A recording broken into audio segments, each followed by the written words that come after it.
T as in Tao. Coming to you live from the Upside Down, it's the Tao Eternal. What up, homies? So, I've been experiencing a little bit of laggerino on the old serverino. I'm sure it's temporary. Maybe it's my internet. But in the meantime, instead of ranking, let's just make more videos, right?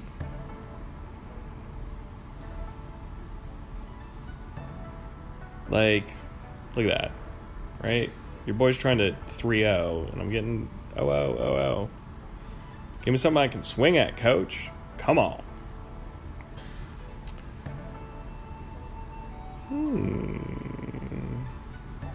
Yeah, okay. I do really want to see this. So, if you haven't picked up on it already, Chete is just a monster. I think he's ranked 3rd right now. Like I just checked a moment ago. But he's always hovering around the top spot. He is kind of single-handedly the reason that they nerfed Stoneform. Last season, he was running a deck, and he still runs something very similar sometimes. He changes it up. But he ran a bunch of really low-cost cards along with Goliath and had a Stoneform leader. And so he would cycle his deck real fast, pumping out villagers and cheap spells and stuff, drop a well, drop a Goliath, cycle back to another Goliath, and as that Goliath was slowly walking to the other side, it'd take some damage, he'd Stoneform it, boom, it'd get a full heal. Now a second Goliath comes out. Give him another minute because the third one's out on the board. If you get 3 Goliaths on the board, it's GG. And he was doing it every match? So I understand why Section nerfed it. But man, it was so cool. Ugh. Maybe one day it'll come back. Who knows? SZS from Legion. Legion making a splash in the whole guild scene. I'm seeing more of them on the leaderboard, so good job, guys. Are you guys Swiss? We got a Marauder leader. Marauder leader, he has an active ability that gives out... I should really double check. It's either to all of your active units or within a certain radius, which is very generous. He gives them an attack speed buff. If you get this on, I don't know, some zealots, maybe that stonecutter he's got in his hand, woo! Everyone just starts melting things. Throw it on some bros and just, towers go down. We got Gregor on the other side. He's a boss. We've seen him before. But as a leader, he gets that active ability that's the stun lightning web of doom. And yeah, hope he uses it to great effect. No wells to start.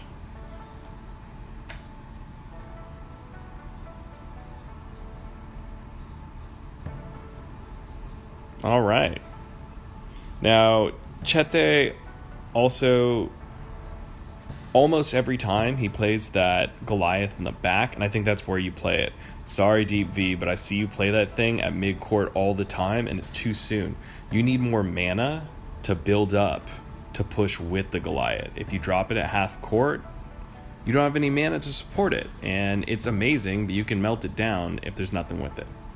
Anyway, back to the game.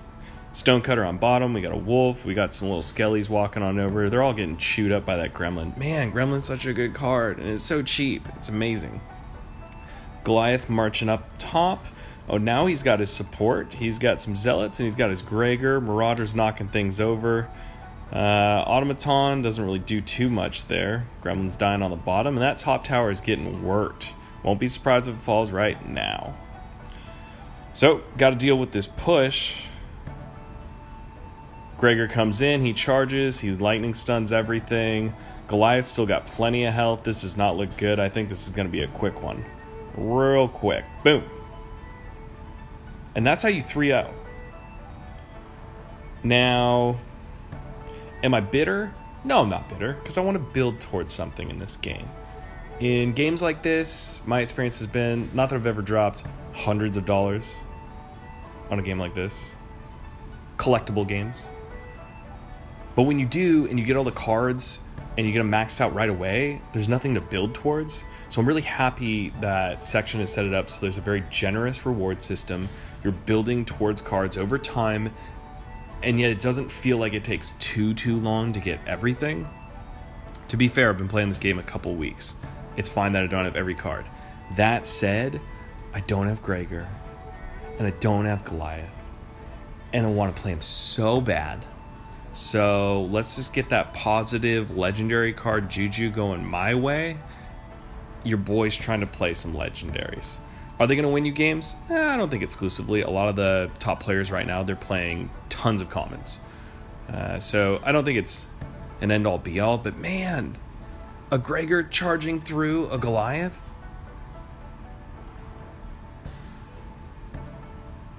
Let's see what else we got.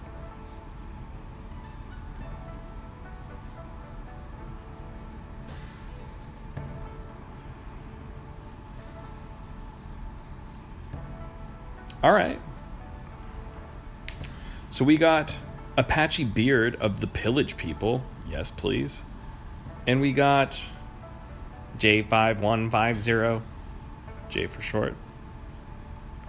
Also of Legion. Again, these guys are all over the place. Legion, you're really making a splash. I like it. So, Apache, he's got the Golem leader. Golem's a pretty cool card. I don't use it so much. I'm still kind of iffy about tanks and how to play them, and I tend to use swarms instead of tanks to kind of function in the same way of drawing aggro and damage. Golem's cool.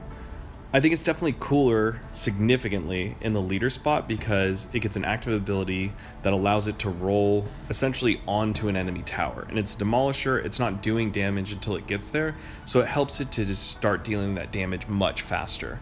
And you don't see Golem in every deck, so when it's in the leader spot, it is, at least for me, you can kind of forget that it's going to roll up on you, and sometimes you catch people off guard. Maybe they have a unit and you roll through them and now they're overextended. It's kind of a cool little tactic. And then J5, yeah, like Jurassic 5. J5, he's running bros. They're so good. I've been running bros in the leader spot for my recent climb. I jumped about 4 or 5 levels. 4 levels, and I had them as a leader pretty much the whole time. They're really, really fun. The invulnerability is awesome, particularly when you get it to 3 seconds, because 2 is great, but 3, it's so long. It's really, really long. Let's jump on in. Also excited to see that Apache has a Wind Weaver on deck, which we've seen a little Wind Weaver play, but it hasn't been crazy just yet, so we'll kind of see how this evolves. Alright, Useless Zealots come out, we get a well and we get a sniper. He's going to take some pop shots, and that's a cool thing. This is something to notice. If your opponent plays a well, if you can drop some things that can do damage instantly, they at most only have 4 mana. And we saw that he dropped the Zealots, so when this sniper was placed by Apache, he knew J5 did not have any mana and could not immediately counter it. So now he's got him already doing a quarter of the tower's damage. He's got a Bombi following up on that Archon. It's a nice little way to get a decent chunk of damage really early on. Count your opponent's mana. Do it as much as you can. Alright, Marauder taking down your boy the Warlock. I'm a wizard. Marauder coming in, he's slapping people. Oh, we got 2 idiots hitting each other with wiffle bats. Check it out. And there it is, wind weaving, but a stone cutter up top, doing plenty of damage. Nothing on it. Is it just going to get shot out? Oh, that tower is hurting. Wind Weaver on the bottom, though. That Golem rolled up, just like I told you, with that leader ability. It's taking all the aggro and doing some decent damage. Sniper's going to come in and it's going to have some protection, but that Gremlin can throw far enough into the Wind Weaver's aura. Bottom right tower down. Bros are up top. They're invulnerable, which means they are going to get that tower. Ooh. Wind's a little bit late on that. So we're all evened up. Minute 43 left in the match. Back tower activated. Almost a quarter damage done. Man, bros. Bros are great. Alright, we get a well. We get a well. Not seeing so many people hammer him these days. But I still think it's a good play. Everyone's proccing. Zealots come on the bottom. That's mostly just rotation. Now, again, I've mentioned this a few times in videos.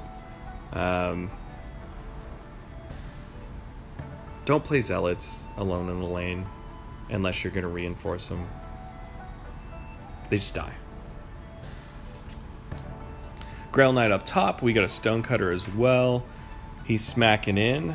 Oh! Windweaver gets frozen. Up top, the push is developing. Got a Golem rolling in.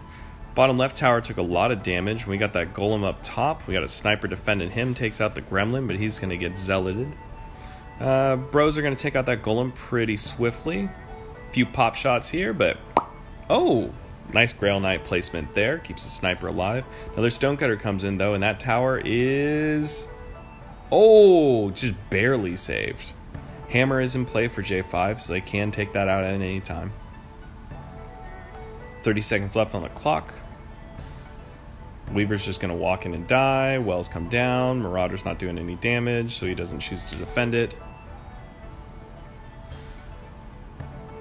Tower's just doing work. Gremlin's on the bottom. He only needs one shot. Bombi's going to slow him down. 13 seconds left. A little push developing up top. Sniper's doing some damage, but that's not going to be enough. Although, J5 needs to save that mana to do that hammer. Throws a hammer up top instead. Might cost him the game. We'll see. Gremlin coming to do a little D. Golem goes down. Everyone's trying to walk into the Windweaver. It's not happening. I don't know why J5 didn't save that mana and drop it on the 39 health tower. And... Oh! Manages to stay alive a little bit longer. Stonecutter coming in. It bops up. Boom. GG. Wow. J5 saving the win. Now, that was interesting because he dropped his hammer on the top lane. He could have just dropped it on the enemy tower and won outright.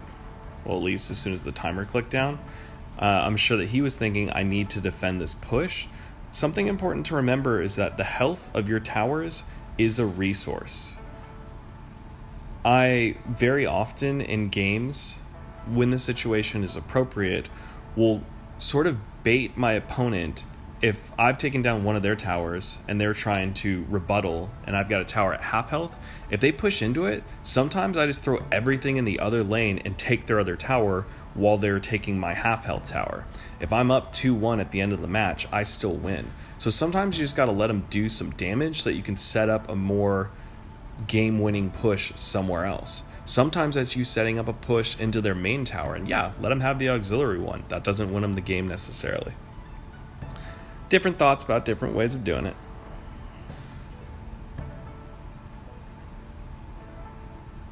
Should we do one more? Let's get weird with it.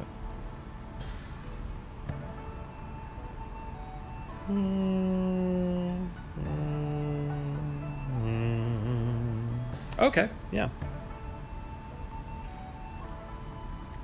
We got Letta from American Made. We got Dong Kian, DK for short. Boom, and we're in it. Well, coming right out right away. On the insignia. I like that better than where DK has placed it. Leaves it available to get hammered with the tower. But, you know, everyone's just proccing some mana. So it's kind of just two people staring at each other like, you do it. No, you do it. Bombi comes on the bottom. Gets hammered. Not quite sure about that hammer. Zealot's on top. I would just leave him. But you got to play something, Letta, because you're just burning mana. There you go. Alright, we got dogs on a Stonecutter. Stonecutter's out. It's definitely going to start doing some damage there. Gremlin falling up in the back, and a Gremlin comes for D. Little Frost Orb comes in. Kind of wasted. Stonecutter up top. He's doing some damages there. Feather comes out. We got bros all over the place. Just a quick little pit stop.